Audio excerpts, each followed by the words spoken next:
There we go. Hello, everybody. How we doing on this rainy Monday? It is a brutal day outside today. It's literally raining sideways from what I can tell in the mirror. But hit the share button as we so often do, and then we will get into today's news. But hit the share button as we so often do, and then we will get into today.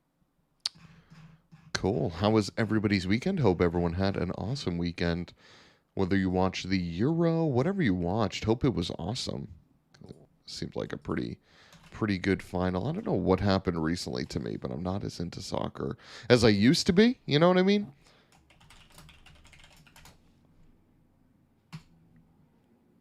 Okay. Cool. I think we are gravy. Okay. So the first thing that we're going to be starting with today is the top 10 fastest time shootout runs from this weekend. Now, if you guys tuned in last week, Thursday, Friday, we sort of did Goodwood streams where we just watched Goodwood, hung out. And I told you guys that on Sunday, they tend to do a shootout where, or Saturday. It might be Saturday. Is it Saturday? Might be Sunday. One of those days they do a shootout. So Wednesday, Thursday, Friday are just sort of like practice runs up the hill. And then for those that want to, you sort of go balls to the wall, all out on the last day of Goodwood. And it creates for a really interesting competition. And the reason for that is not only are you having sort of, you know, these cars that you would have never seen compete against each other, right? You have old rally cars competing against modern Le Mans cars, competing against old F1 cars, etc., etc. But you also have the people that just drive the bones off of these older cars. Like if we look at this top 10 list that we're going to watch right now, you could probably imagine that if some of these cars were pushed harder, they would place higher, and then other cars were pushed to their limit, and that's where they ended up. Does that make sense? So let's take a gander at this. Is the top 10 list from this weekend, and if anybody is tuned in, let me know if this is too loud. I'm pretty confident it's fine, but we'll see. So 10th place on the day was the Toyota Corolla BTCC car. Now, this is last year's BTCC car. Toyota actually also brought next year's BTCC car, which is a hybrid. So they're switching just like WRC is to hybrid powertrains. But this is a full gas job BTCC Corolla.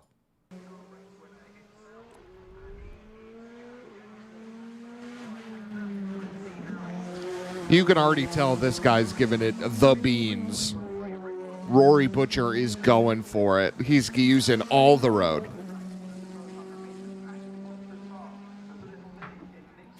Roaring down this sort of back straight here. Really smooth. Great on Rory right here.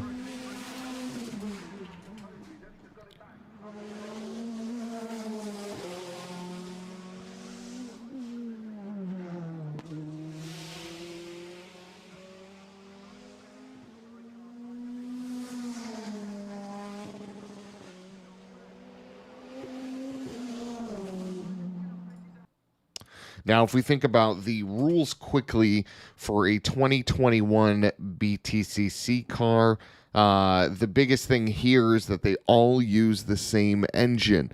So these are using 2-liter turbocharged engines that make around 3 to 350-ish horsepower. So keep that in mind when you're seeing the rest of the cars on this list, right? This is a front-wheel drive, 300 some odd horsepower thing. With a time of 53.89, it is the 10th fastest time at Goodwood.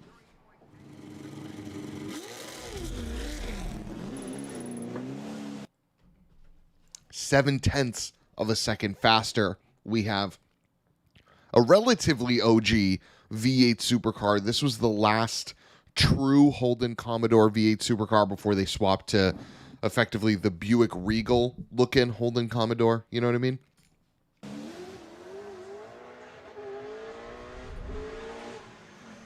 Sounds incredible.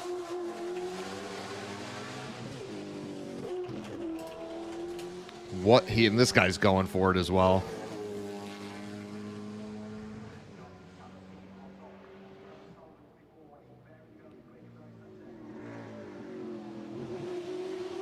But he's also being reserved at the same time, right?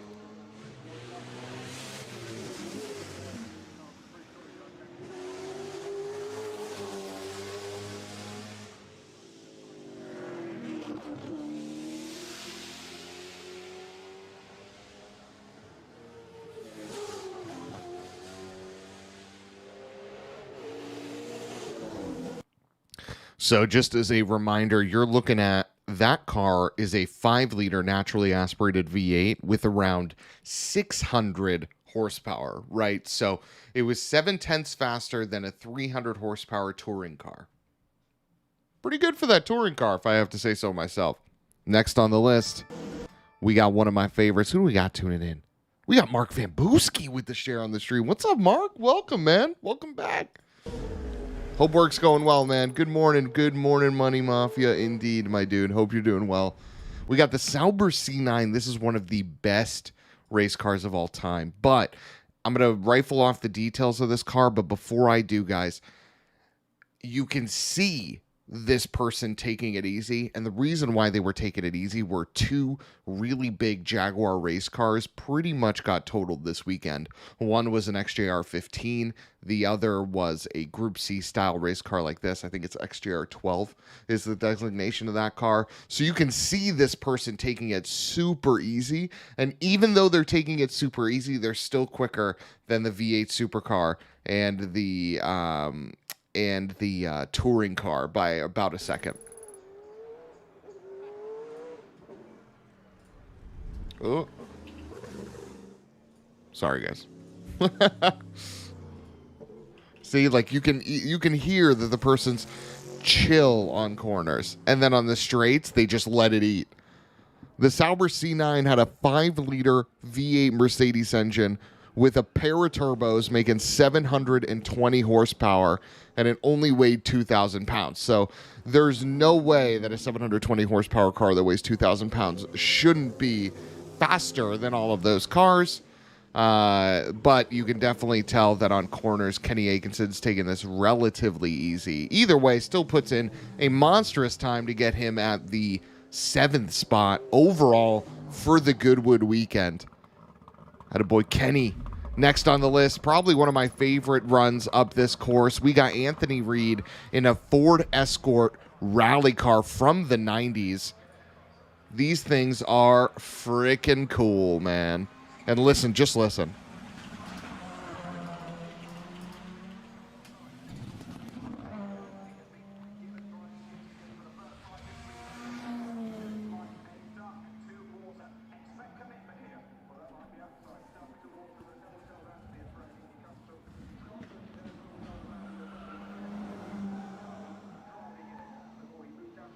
Now, this WRC car won 10 times.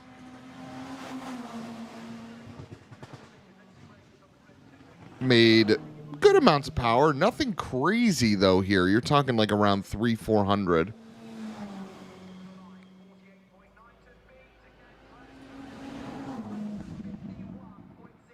Crushes it.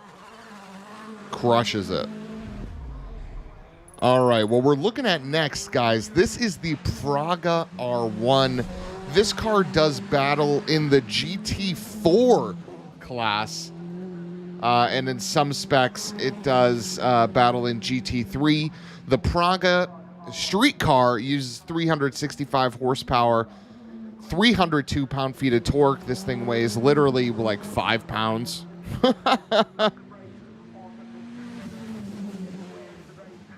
Uses a Renault Sport turbo engine. Purpose-built machine, right? So all the aero in the world. Looks pretty cool, I would say. But 390 horsepower beating out some pretty heavy cars. Pretty awesome. Actually, this is the second best time of the day right here. Or second most fun time, if I had to say so myself. This is an R32 from HKS that raced in the Australian series. and he is gunning it. Now, this is what I'm talking about, guys, when we talk about Goodwood, okay?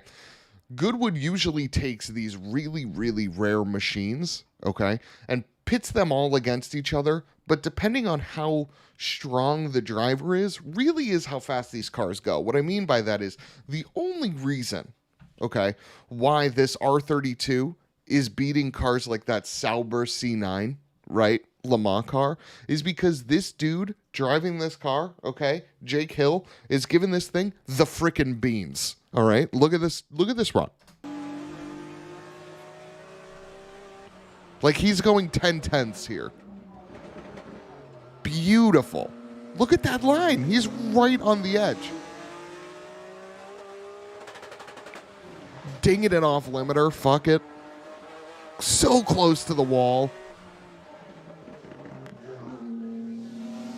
Really quick turn in. And he's just humming up this hill. Cross the line. First person under 50 seconds, Jake Hill. Now we get to the speedy boys, okay? First one, 992 GT3 Cup car. This is the brand new one. And this guy's going 10/10ths as well.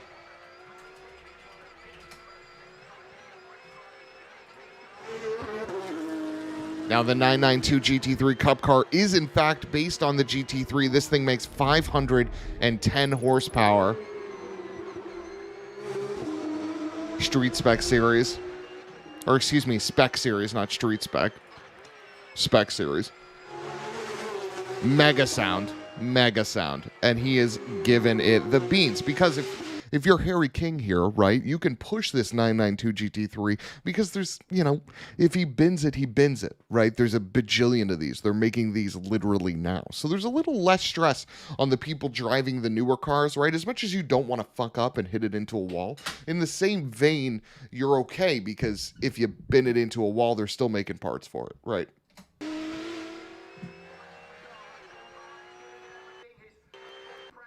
Cruising. And across the line, 47.6. So now we are almost 10 seconds faster than the Corolla of which we started. Now, this video shows you some of the true potential of these OG Le Mans cars, okay? This person drives the ever-living stones out of this Spice Cosworth.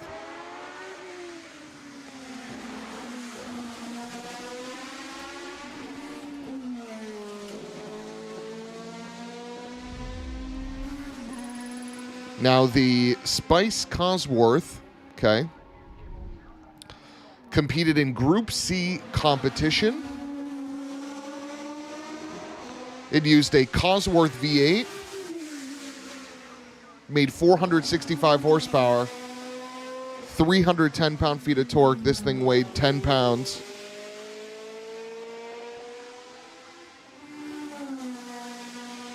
So a little bit down on power compared to the others, but still pretty nasty. Now we get to the final two, okay?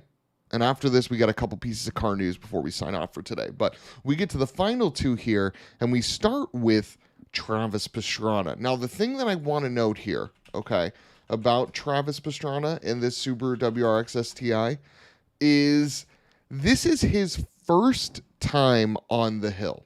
Okay, so this is the first time Travis has ever done Goodwood, ever. And obviously, this is the first time they've ever brought this car. Now, if you guys haven't seen this, all right, this is the Subaru from the latest Gymkhana video from Hoonigan, where they go into, I think it's Baltimore. This thing has 862 horsepower, crazy active aero, etc., etc. If you guys are interested, actually, there's a build biology video series on YouTube with how they constructed this car. Mental thing, but it's important to remember 862 horsepower. Also important to remember Travis's first time on the hill was this weekend. Let's watch.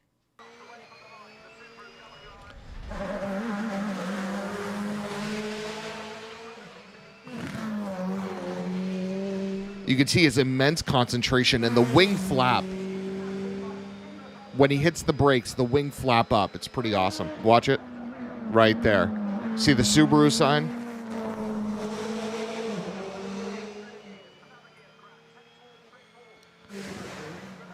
Look at this corner right here. Woo!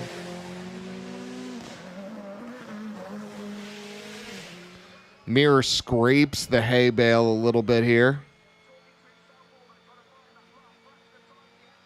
Come on, come on, come on. 46.2.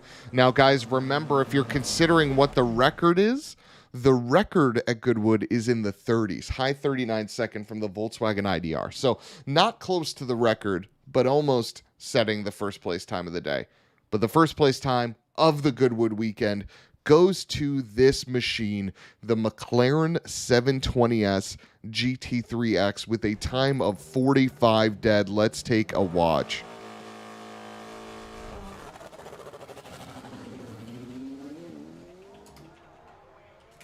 Now, it is important to remember what this car was.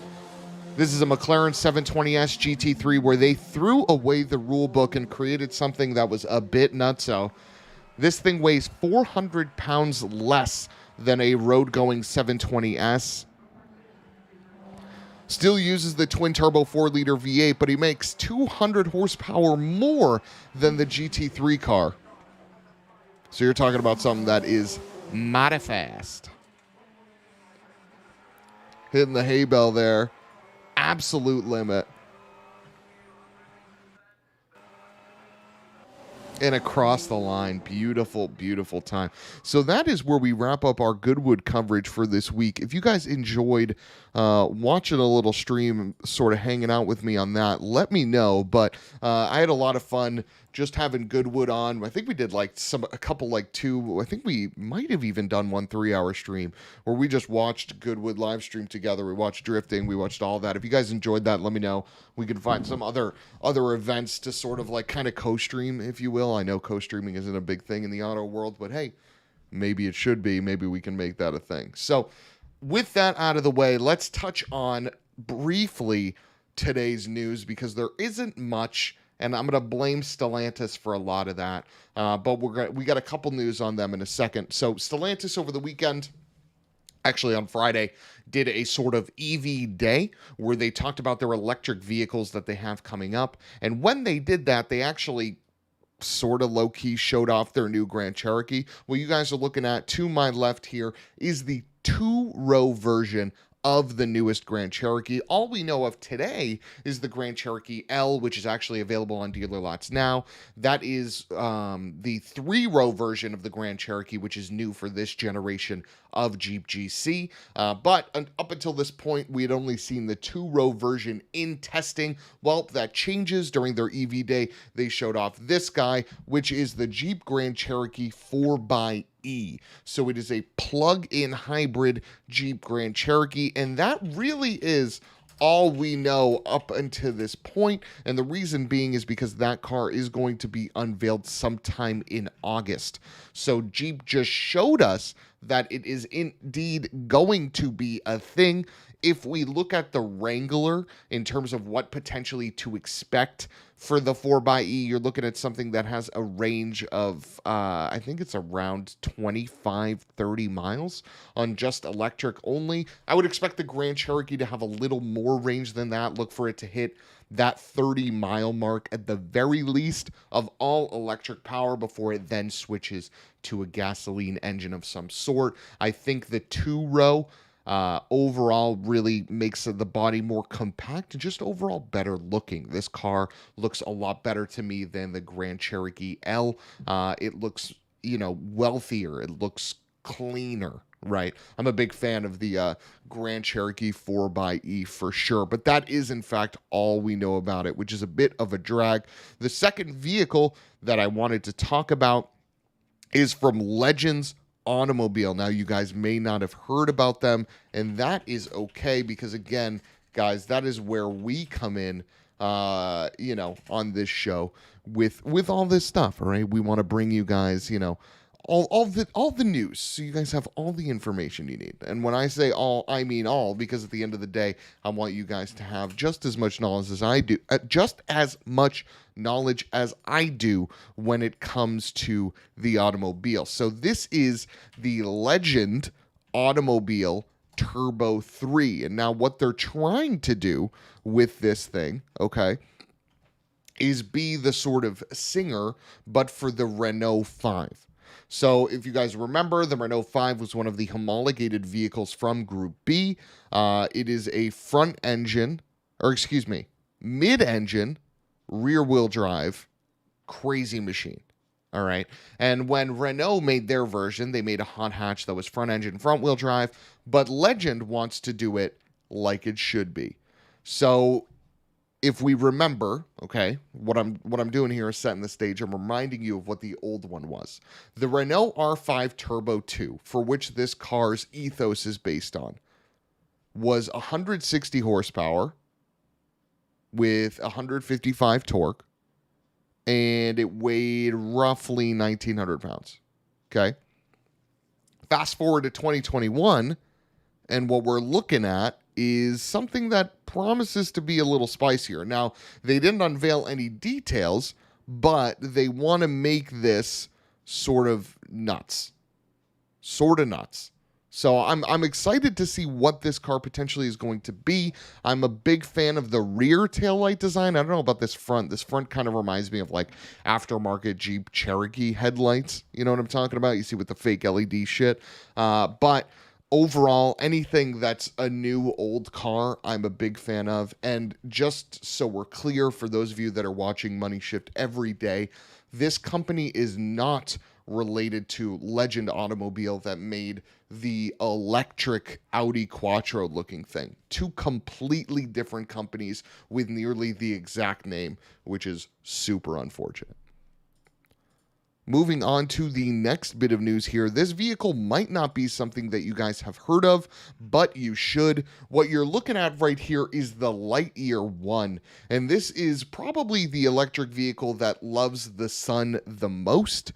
And we'll go into why in just a second. So, Lightyear is a Dutch company, and their attempt is to make clean mobility a thing. So what they're pursuing is to make the cleanest electric car on the road, and the way that they're doing that is a bit different. Number one, they're starting with a smaller battery pack. The Lightyear 1 uses a custom-built 60 kilowatt battery pack that provides power to the one's motor. So if you think about this car in competition, right, the Model S in top spec uses 100 kilowatt hour battery pack. Okay, the EQS also uses 100 kilowatt hour battery pack. Xpungs, Neos can even go above that. The Neo uses 150 kilowatt hour battery pack in top form.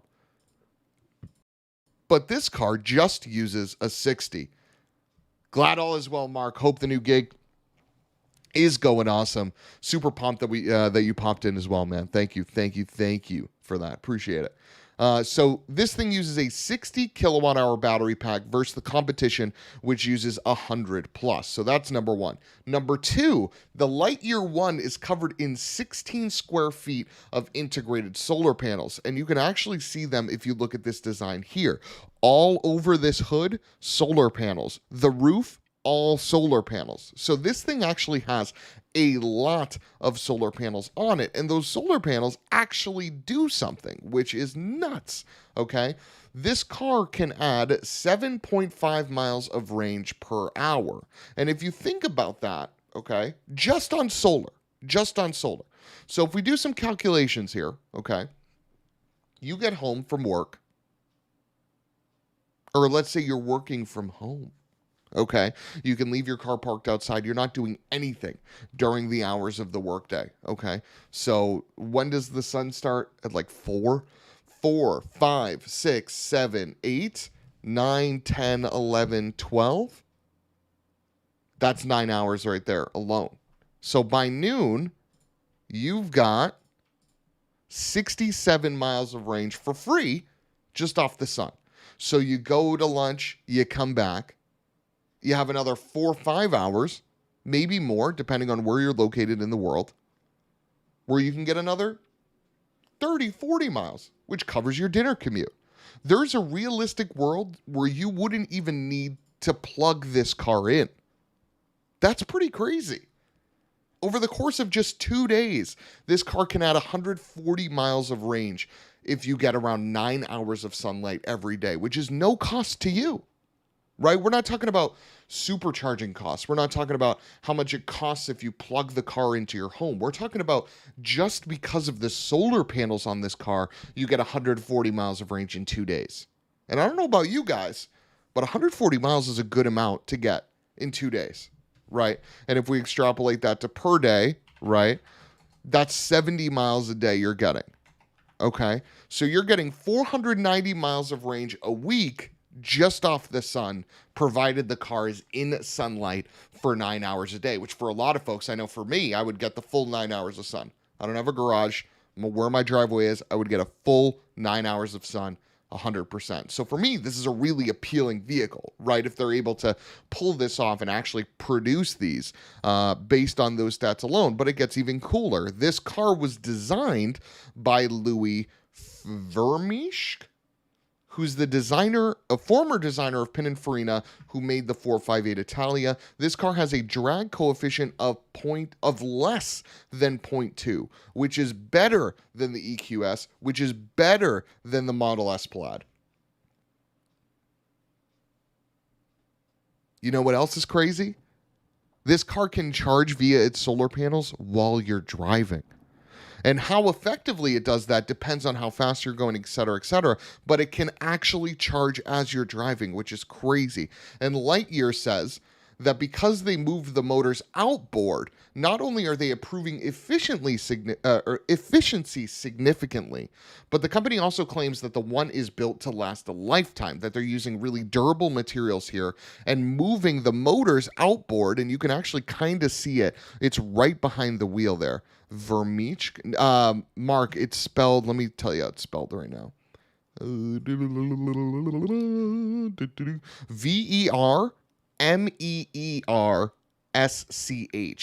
Vermeersch.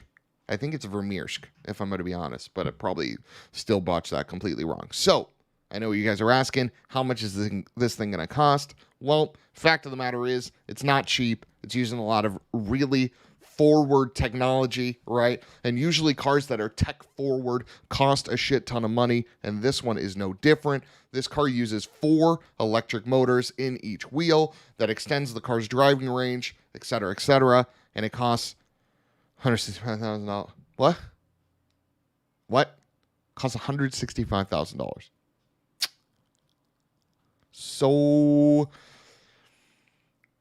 let's just say that the $165,000 actually isn't the price of the car. It's the price of the investment in Lightyear needed to secure a vehicle. So technically, it's the price of the car. You know what I mean? But you get a little bit more in the price of the car. You're also getting an investment into the Lightyear company. So the car, if they were just selling it, would likely be a lot cheaper than that because you don't get investment or stock in Tesla when you buy a Tesla, right? You get just the Tesla, whereas if you're purchasing the Lightyear 1 for $165, you're actually getting some investment in the company as well, which is a bit of a bummer. I wanted to see what it would be cheaper, but the reason why Lightyear 1 is in the news today is because they just did 440 miles on a single charge, which is insane if you think about the fact that this car has a 60 kilowatt hour battery.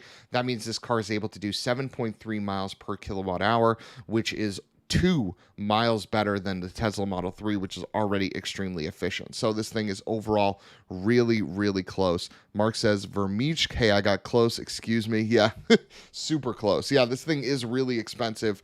But again, remember, what you're purchasing isn't just the vehicle. You're also investing in the company. And if we look at its competition, a Model S Plaid goes for $130, and an EQS will go for $140. and a Taycan can go for over 200,000. So it's not as if it's the most expensive electric vehicle. It's just a pricey one for sure. 165 is definitely big expensive. But if you think about the fact that there's a realistic world where you wouldn't be paying for fuel at all, given the amount of power you can get from the sun, it'd be interesting if you did that sort of cost analysis in your head where you're like, okay, I know my car payment over a month is going to be more expensive, but if I'm not paying for gas at all, how much am I saving? So interesting sort of thought exercise to do there. But the last thing we're going to talk about is we're going to show off some slides from Stellantis is sort of battery day, their EV day, because it lays the groundwork for what the future is going to be for the brand in their electric direction. So I'll let you guys take a look at this, and then I'll sort of explain what you're seeing here, and we'll go over a couple of their slides in just a second. Isn't there like a tax cut thing owning an electric car? So, Mark, depending on where you live in the States, there's sort of two things that you can qualify for. So, myself in Massachusetts, as an example, here's how the electric car tax credit works. So, when it was first put into place, it said that up until a certain amount of vehicles sold, the federal government would give you $7,500. So let's make this easy and let's just say it's 100,000 vehicles. So for a company's first 100,000 electric vehicles sold, you would get a $7,500 tax credit for each of those vehicles. So if I bought one of the 100,000 Teslas, I would get $7,500 back from the federal government. Okay, but once I sold that number, it goes away. So Tesla and GM are the two, and Nissan, I believe now, but Tesla and GM for sure are two companies that have hit that threshold. So you no longer get that $7,500 credit. But for Fords, for Volvos, for Stellantis, like any of their Dodges and shit like that, you'll still get the $7,500 credit. But there's more, okay? So depending on what state you live in, you also get more. So in Massachusetts, if your electric vehicle costs under $50,000, you get a check in the mail for $2,500 just for buying it. So it's different than the federal because the federal's a tax credit. So even though you get a $7,500 tax credit, you might not qualify for the full $7,500, right? Depending on how much money you make, what your job is, et cetera, et cetera. But the state one is often more lenient in that you get a check for that full amount, right? So if you spent under $50,000, that's what the rule is in Massachusetts. It's different in other states. Colorado and California specifically are more lenient. They give you more money. I think Cali gives you like $5,000, if I'm being honest, with no price limit. They just give you $5,000, if I remember correctly. So there's two. So in Massachusetts, you have the potential to get $10,000 back off an electric vehicle. I leveraged this when I bought a Chevy Volt. So I bought a Chevy Volt in 2020. I bought a 2017 Chevrolet Volt. I paid $22,000 sticker price for the car, but I qualified for the $7,500 tax credit and I got $2,500 back from Massachusetts. So I effectively paid $12,000 for a brand new Chevrolet Volt. So you can finesse this and get a really good deal on a car. In fact, recently there was a deal for a Chevrolet Bolt, which is the 250-mile hatchback-looking Chevrolet electric car, where with tax credits and federal and state incentives, you could get one for $16,000 out the door brand new. So there are ways to sort of leverage the electric car credits to get a car for cheap. And if you're driving under the range number every day, it might make for a good city car. A lot of people actually did that in California when they were able to leverage the credit situation to do a really cheap lease. You could lease a Fiat 500e, which is the electric version of the Fiat 500, for I think it was like $60 a month or $70 a month or something like that. It was a crazy low number thanks to, all the incentives that the state and federal provided. So that is a rough nutshell of how the tax credit stuff works. I will say, Mark, it's important to know that the Biden administration and the Democrats overall have put, and actually everybody, the Republicans as well, are currently working on an infrastructure bill that also includes extending that tax credit. So if you purchased an electric vehicle May of this year and this bill goes through, you qualify for a new style tax incentive, which I think is up to like $10,000 off federal, so up 2,500 from what it was before. So definitely time to consider electric vehicles for sure if you haven't before as a daily driver. Okay. Let's talk about Stellantis. Stellantis has unveiled that they will be producing 4 battery electric vehicle platforms, and they're classifying them in small, medium, large, and frame. Now, it's interesting the vehicles that they chose to show for this, because for me it almost shows what's I don't know what's going to be coming, right? So small, we're probably not going to get a lot of these. You're looking at small hatchbacks, your Peugeots of the world, your DS automobiles of the world, or for Stellantis, it's DS automobile, right? So those vehicles, the tiny micro cars, we might get one, but we're probably not going to see a lot of these here in the States. Then you bump up to medium. This is where I think Chrysler is going to operate here in the States. This is where your Alfa Romeos are going to come in as well in this medium category. Then we go to large. Large is things like the Challenger, things like the Charger. Stellantis describes it as all-wheel drive performance and American muscle. So this is Dodge. Right. Dodge is STLA large, whereas STLA medium is premium vehicles. So you're looking at DS Automobile and you're probably looking at Chrysler. Okay. STLA large and STLA frame is Dodge, Ram, and Jeep. Those are the companies that operate in those two. Okay.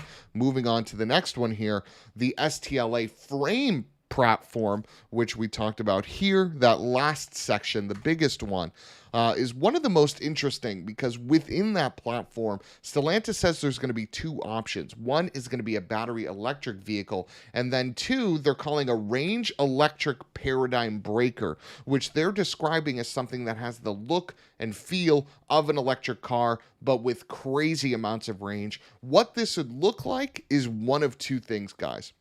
This is either going to be a hybrid, like a really, really cool hybrid. Think like a Power Boost F-150, but for the Ram, right? Something that gets like nearly 30 miles to the gallon just in mixed-use driving. Or this is going to be a plug-in hybrid with a really big amount of range. You're talking something like 80 plus, right? Plug-in hybrid. Or it's a hydrogen vehicle. Those are the 3 options that this range electric paradigm breaker thing is. Moving on to these 4 platforms, they also gave range estimates for what they're shooting for each of these vehicles. So if you get a small electric hatchback, a small vehicle, it's going to have 300 miles of range, which is really, really good considering that cars like the Nissan Leaf, cars like the Chevrolet Bolt operate in that 200, 250 mile range. So 300 puts you well above cars like the ID4, the ID3, et cetera, et cetera. Now that STLA medium, which again is premium vehicles, we're talking about DS automobiles, we're talking about Chryslers, will have a range of 440 miles, which is really, really good. Now it gets even better though, because STLA large, which is your Challengers, your Chargers, your Grand Cherokees, things like that, 500 miles of range? Pretty good. Pretty good considering right now the highest range is in the 4s of a currently purchasable electric car, okay? But what's even crazier to me is that STLA frame, which is like Wranglers, which is like Ram, which is like any other pickup that is based on that, which is like city car. I mean, like a Pro Sport, like the vans, like the Amazon things, 500 miles of range as well. Pretty cool. And they're saying they're able to do this by creating high energy density and efficient batteries and optimizing their segmentation for full market coverage. So it's going to be interesting to see if they're able to reign true on these numbers or if each of these is just the top spec in each of their class, right? Not every electric hatchback small car is going to have 300 miles, but the top one will. Maybe that's what they're saying with this. So it'll be interesting to see how this is sort of, baking out. Now, this is just something that shows you where they classify each of these in terms of size. Nothing crazy here. This is a little bit interesting. This is what is going to be powering these things from a engine-wise. So the smaller cars will have 70 kilowatt motors. The premium vehicles will be between 125 and 180, and the large stuff will be between 150 and 330. So if we think about this, okay, again, Teslas are around 100, to put that in perspective. Okay, so their vehicles are going to be way more than that. So it'll be interesting to see where we go from there. But overall, pretty exciting stuff coming by way of Stellantis. Hopefully this is the reinvigoration of brands like Chrysler. Hopefully Dodge comes to play with something nutso in the electric vehicle muscle car department. And with that, guys, we got the end of our stream today. Thank you everybody for tuning in. Mark, appreciate you for swinging through the chat today. We watched some Goodwood. We talked about Jeep. We talked about Legend. We talked about some solar powered vehicles, which was cool as hell as well. This thing is probably my favorite vehicle of the podcast, but that is Money Shift in the morning for today. If you guys enjoyed what you watched, do not forget to hit that follow button so that you guys can be notified whenever we go live, which is every morning. I will see you all tomorrow.